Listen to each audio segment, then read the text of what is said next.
For more analysis on this, let's bring in Mahjoob Zweiri in the Qatari capital, Doha. He's an academic and Middle East politics specialist. Mahjoob, welcome.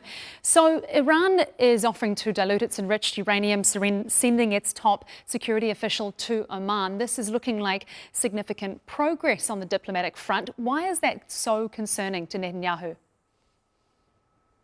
Netanyahu feels he's losing the momentum. The level of I would say the regret or hesitant that Trump is showing, that is a real concern to Netanyahu. Netanyahu, in the eye, he looks at Trump as a hesitant president. He's no longer keen to act quickly and decisively against Iran. And he believes that the negotiation in Oman last week and the efforts basically done by 9 Arab and Muslim countries to push back the military action, all of this have a great impact on the decision-making of Trump to go to the military action.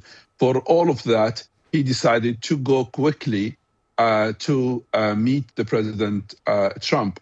And I think what happened in Oman today is actually putting more pressure on Netanyahu to act quickly, decisively, to keep the momentum of having military action, even if there was a deal between the United States and Iran over the nuclear issue. He wants to keep his hand open to attack Iran if he thinks that's needed. And of course, he's brought his trip forward to Washington. As we know, he's brought it forward to tomorrow, Wednesday, in order to, as you say, influence these negotiations between the States and Iran. What kind of success do you think he'll have in that? To be honest, Isabel, he has, I would say, a high percentage of influence in case the argument coming from Oman, which I think the outcome of the discussion in Oman, and I think there will be a discussion tomorrow in Doha as well, where Larijani will visit Doha. I think the outcome of those two visits will be, in a way or other, conveyed to Trump before the meeting with Netanyahu. The message is very clear to Trump that you should not listen to Netanyahu. Netanyahu, he wants just to have more wars, more conflict, more instability, more uncertainty. And there is no reason for that. Diplomacy can work. Iran is willing to talk about its nuclear issue. And the ballistic missile program can be discussed, but not in a way that the Israeli want, because this is, I would say, a right for Iran to defend itself. And I think Netanyahu is trying to push as much as he can, so he can options in hand.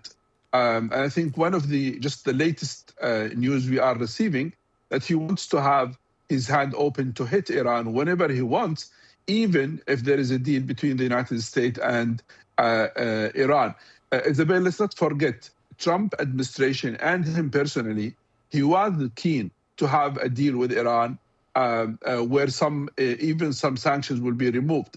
It is Netanyahu who basically pushed back to that level of escalation, and that was happening in the context of the wars that Netanyahu is waging post 7th of October, because he thinks that the head of the snake for all what you call the proxies of Iran is Tehran. So he needs to cut the head of the snake so he can basically have the security for Israel. That is his argument, and that is his, I would say, analogy to push toward the war. And he tried to do it as much as he can, bringing all of the evidence to the administration in Washington so they can be convinced.